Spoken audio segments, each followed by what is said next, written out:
of Mill Creek Elementary, starting off with an assembly. Shawnee Mission Northwest Jazz Band and the Shawnee Mission Northwest Dance Team are here today. We have special guest Slugger, and our famous mascot Spirit is here to celebrate with us. We invited former Mill Creek staff members and administrators.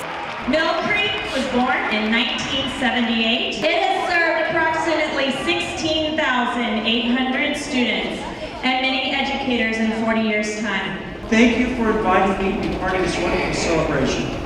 It's fun to be here, and I'm looking forward to just enjoying the rest of the show.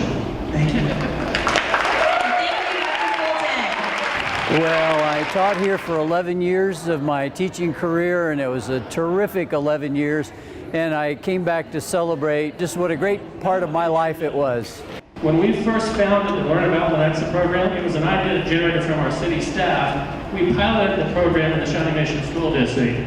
Can you tell me what school we used to pilot the program? Anyone have any idea? Way back there.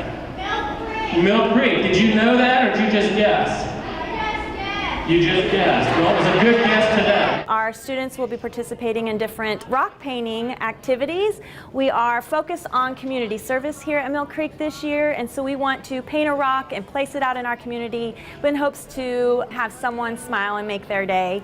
The kids will also be participating in different buddy activities, so there'll be a wide range of different reading and art project activities that our guests can see here today. We are proud and honored to be part of the Mustang community. Want to give a shout out to all of our community members, volunteers, PTA, staff, and students for working so hard to make Mill Creek Elementary a great place to learn.